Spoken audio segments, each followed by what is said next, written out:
Welcome back to सुबह सवेरे पाकिस्तान। और अब हम बात करेंगे कराची पर के जो साहिल पर फंसे जहाज़ है उसको निकालने का ऑपरेशन जो है वो ताहाल शुरू नहीं किया जा सका है। मुआविन खुसूसी बहरी उमूर महमूद मौलवी का कहना है कि जहाज़ में 100 टन तेल को निकाला जाएगा, ताहम 15 अगस्त से पहले जहाज़ नहीं निकाला जा सकता। हाँ जी, और उसके बाद हमें ऑडियोज़ भी कुछ सामने आ रही हैं जिससे पता लग रहा है कि क्या बातचीत हुई थी। वो जो कैप्टन है जहाज़ के, उनकी जानिब से भी जो बातें की जा रही हैं और फिर वो मदद के लिए पुकारते रहे, लेकिन आगे से जवाब आया कि हम आपकी अभी कोई मदद नहीं कर सकते हैं। दूसरी जानिब शहरियों में तशवीश की लहर दौड़ गई है कि कहीं ये जहाज़ दूसरा तस्मान स्पिरिट साबित ना हो जाए, क्योंकि 2003 में कराची के साहिल समुंदर पर तेल से लदा जो यूनान का बहरी जहाज़ था तस्मान स्पिरिट भी धंस गया था और जहाज़ से हज़ारों टन तेल बह जाने से आबी हयात जो है उनको बहुत नुकसान पहुंचा। अच्छा, उस हादसे के बायस हज़ारों अफराद जल्दी बीमारियों में भी मुब्तला हो गए थे, जबकि मछलियाँ ख़त्म होने से कई साल तक माहीगीर जो थे उनको भी मुश्किलात का सामना करना पड़ा था। और लेकिन माहिरीन का कहना है कि इस मालबरदार जहाज़ में भी कई 100 टन तेल मौजूद है, जिससे तस्मान स्पिरिट जहाज़ की तरह आबी हयात को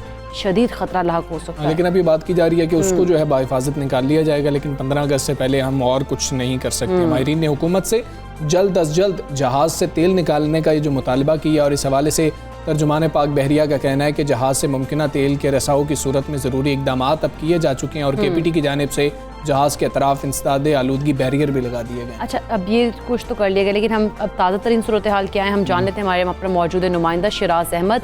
शिराज, अस्सलाम, आगाह कीजिएगा इस वक्त क्या सूरत हाल है और क्या क्या इकदाम किए गए हैं जहाज़ को निकालने के लिए? वालेकुम सलाम। अभी तक की जो सूरत हाल है वो हमें जूम की तू नज़र आ रही है। कराची के साहिल समंदर पर अब भी जो है वो बहरी जहाज़ मौजूद है जो कि फंसा हुआ है और गुज़िश्ता कई रोज़ से यहाँ पर सूरत हाल जूम की तू नज़र आ रही है, क्योंकि समंदर में लो टाइड्स होने की वजह से समंदर जो है वो रेत में धंसता चला जा रहा है और उसको निकालना जो है वो थोड़ा मुश्किल है अमले के लिए। इस हवाले से हमने कई मरतबा देखा कि वज़ीर जो है वो मुख्तलिफ यहाँ उन्होंने दौरे भी किए, विज़िट भी किए, और यही बताया जा रहा है महमूद मौलवी जो कि माउन खुसूसी हैं बराए बहरी अमूर, उनकी जानिब से कि 15 अगस्त तक जो है इसको निकालना मुमकिन नहीं होगा, क्योंकि इस वक्त समंदर में लो टाइड्स हैं और लो टाइड्स में हैवी टग्स चलाना और इसके निकालना जो है वो काफ़ी ज़्यादा मुश्किल अमल हो सकता है। और इस हवाले से कुछ रोज़ जो हैं वो इंतज़ार करना पड़ेगा। इस हवाले से दुबई की कंपनियों से जो है वो हैवी टग्स दरामद कर लिए गए हैं। इसके अलावा पाकिस्तान मैरीटाइम सिक्योरिटी एजेंसी और पाकिस्तान नेवी के जो टग्स हैं वो यहाँ पर मौजूद हैं। किसी भी किस्म के हादसे से बचने के लिए जो है फौरी तौर पर इक़दामात का जो सिलसिला है वो किया जा सकता है, क्योंकि जहाज़ में इस वक्त 100 टन से ज़ायद जो है वो तेल मौजूद है और यही सबसे बड़ा ख़तरा ज़ाहिर किया जा रहा है कि अगर उसका रसाव होता है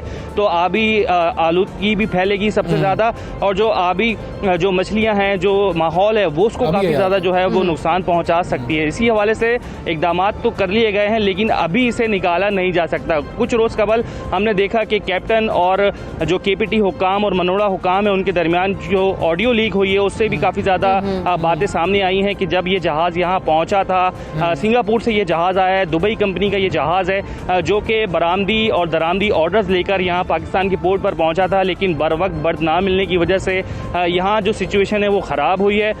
कैप्टन के मुताबिक जो ऑडियो लीक हुई है उसमें बताया है उसने कि 20 और 21 जुलाई को जो उसके 2 लंगर हैं वो टूट गए थे, जिसकी वजह से पानी में जो शिद्दत देखी गई वो जहाज़ तैरता हुआ कराची के साहिल समंदर पर यहाँ पहुँच गया, जबकि मनोड़ा पर और KPT पर उसको बर्थ ना मिलने की वजह से जो है सिचुएशन मज़ीद ख़राब होते हुए हमें दिखाई दी। इस वक्त भी मेरे कैमरामैन अगर आपको दिखा सकें कि जहाज़ इस वक्त जो है बिल्कुल सामने साहिल समंदर पर हमें नज़र आ रहा है, मट्टी में जो है ये धंसा हुआ है, लोग भी आ रहे हैं, देख भी रहे हैं। इसके अलावा सिक्योरिटी हुकाम है वो भी यहाँ मौजूद हैं, वो भी आ रहे हैं, विज़िट कर रहे हैं, लेकिन अभी तक कोई अमली इक़दामात हमें होते हुए दिखाई नहीं दे रहे हैं। और यही बताया जा रहा है कि कुछ मजबूरियाँ हैं जिसकी वजह से समंदर जब तक लो टाइड्स पर है, समंदर से इस जहाज़ को निकालना काफ़ी ठीक है। आपने हमें तफसीलन आगाह किया है शराज, आपका बहुत शुक्रिया। मजबूरियों की जो आप बात कर रहे हैं वो ही हम जानने की कोशिश करेंगे कि आखिर इसमें हमारी मजबूरियां क्या हैं और कितना टाइम लग जाता है इसमें, ये किसकी ज़िम्मेदारी होती है, क्या हम ये कर भी सकते हैं, नहीं कर सकते हैं। फिर एक 2003 में जो वाक़या पहले पेश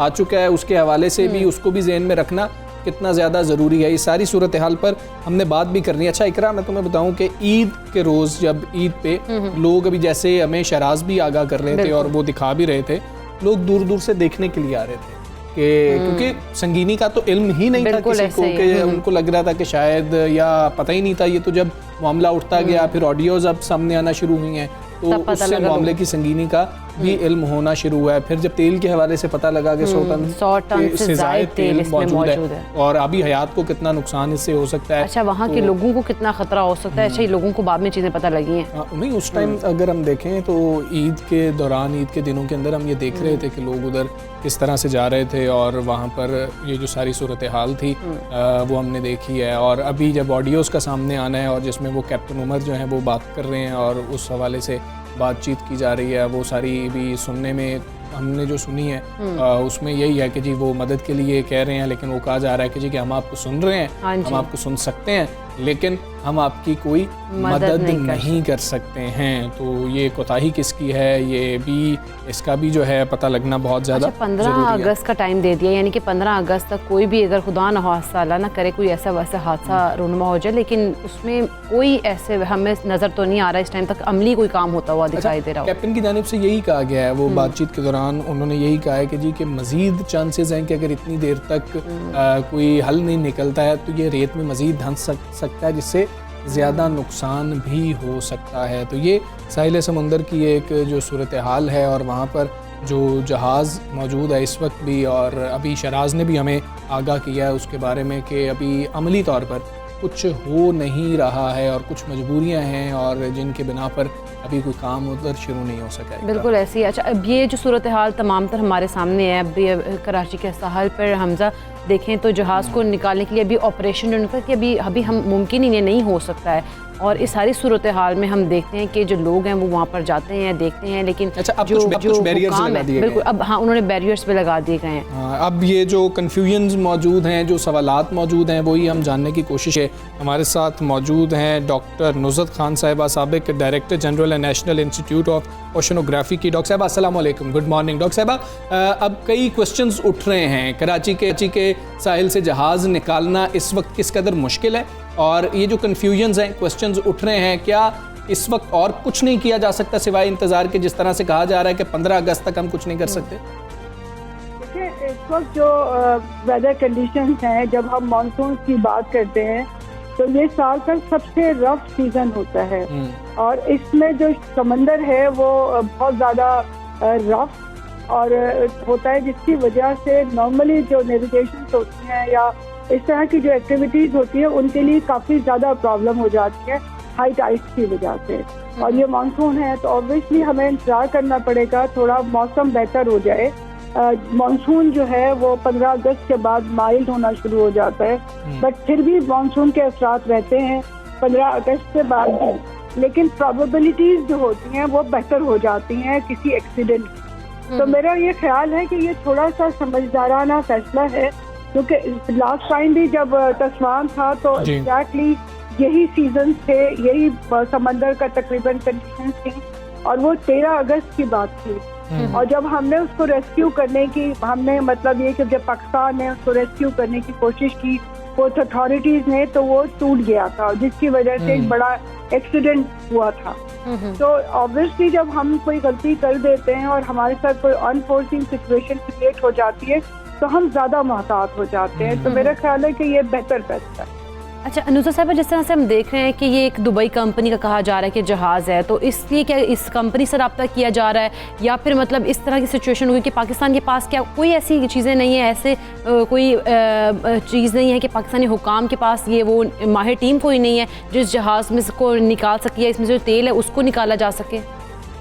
नहीं, मेरा ख्याल है ये कहना तो ज़्यादा करेक्ट नहीं होगा कि पाकिस्तान के पास माहिर नहीं है, ये टीमें नहीं है या इक्विपमेंट नहीं है। यस, हमारी जो पोर्ट अथॉरिटीज़ हैं उनके पास इस किस्म की सिचुएशन से डील करने के लिए काफ़ी कुछ मेरे ख्याल है एक्सपर्ट मैन पावर भी है और फैसिलिटीज़ भी यकीनन होंगी। और हम तो एक बहुत बिटर किस्म का एक्सपीरियंस कर चुके हैं, तो मोस्ट प्रॉब्ली क्योंकि मैं उन अथॉरिटीज़ को ज़्यादा, मुझे उनकी फैसिलिटीज़ के बारे में वो खुद ज़्यादा बता सकते हैं, लेकिन मैं नहीं समझती कि ये कहना कुछ सही है कि हमारे पास एक्सपर्टीज नहीं है या हमारे पास फैसिलिटीज। ठीक है डॉक्टर साहब, जहाज से तेल निकालने का बहुत ज़्यादा जिक्र हो रहा है, उस पर बात हो रही है और फिर जो 2003 को आप रेफ़र कर रही हैं उसी हवाले से तेल निकालना कितना ज़्यादा ज़रूरी है। और फिर जब कैप्टन की शिप के कैप्टन की जानिब से कहा जा रहा है कि सूरत हाल ख़राब होती जा रही है, मज़ीद रेत में धंसता चला जा रहा है, तो कितनी सूरत हाल ख़राब हो सकती है ये भी थोड़ा सा बताइएगा, तो टाइम का अंदाज़ा लगाया जा सकता है? देखिए, एक चीज तो सूरत हाल खराब हो गई, उससे तो कोई दो राय नहीं है कि जहाज जो है वो धंस गया। वो तो एक मिसहैंडलिंग कह दें, अनफॉर्चुनेट कह दें, वो तो एक एपिसोड था जो हो गया। अब उसको ठीक कैसे किया जाए, उसको कम से कम नुकसान के साथ उस सब चीज़ों को कैसे हैंडल किया जाए, इसके बारे में हमें बात करना या सोचना हमारे लिए इंतहाई ज़रूरी है। अच्छा, जब हम बात करते हैं कि जी जहाज क्योंकि अब ग्राउंड हो गया है और वो सीलियो के साहिल पे खड़ा है जी। अच्छा, अब हमारी जो पूरी कोशिश होनी चाहिए, जो अथॉरिटीज की, जो भी अथॉरिटीज इसमें इन्वॉल्व हैं, कि कम से कम नुकसान हो, चाहे वो फाइनेंशियल डैमेज की बात की जाए या इकोलॉजिकल डैमेज या इन्वायरमेंटल डैमेज की बात की जाए, उसको किस तरह हम कम कर सकते हैं। This is more important. अब ये कहना कि जी वो कैसे हो गया, वो एक बात की बात है, लेकिन अभी जो हमें सबसे बड़ा मसला है वो ये है कि अगर इसमें से तेल जो है वो लीक कर जाता है हमारी कोस्ट लाइन पे, तो कौन से एरियाज हैं जो हमारी प्रायोरिटी एरियाज होंगे, ये तेल बह के कहाँ तक जा सकता है। वैसे तो अथॉरिटीज की कोशिश ये होगी कि कम से कम नुकसान के साथ उस तेल को जहाज में से निकाल लिया जाए, और तो उसके लिए ज्यादा हमें फिक्र करनी चाहिए और प्लानिंग करनी चाहिए। बिल्कुल ठीक है। ऑयल लीकेज इस वक्त सबसे बड़ा मसला है, उसके ऊपर अब प्लानिंग होनी चाहिए और जल्द अज जल्द उसका कोई हल निकालना चाहिए। डॉक्टर साहब, बहुत शुक्रिया आपका। सब सवेरे पाके आप बात कर रही थी और बात बिल्कुल दुरुस्त है कि अब कम से कम नुकसान के साथ जो किया जा सकता है उसके ऊपर यकीनन प्लानिंग हो भी रही होगी कि क्या सूरत हाल है, किस तरीके से कम नुकसान हो। पाकिस्तान पहले भी एक ऐसी सूरत हाल देख चुका है। आगे बढ़ते हैं और आपको बताते हैं कि चीनी थिंक टैंक ने कहा है कि पाकिस्तान कारोबारी माहौल की बेहतरी में सफ़े अव्वल के 10 ममालिक में शामिल हो गया। Good news. बिल्कुल, ये एक अच्छी खबर है। पाकिस्तान में अच्छी हुकूमती कहा जा रहा है कि पॉलिसीज़ और गैर मुल्की सरमायाकारी को राग़िब करने की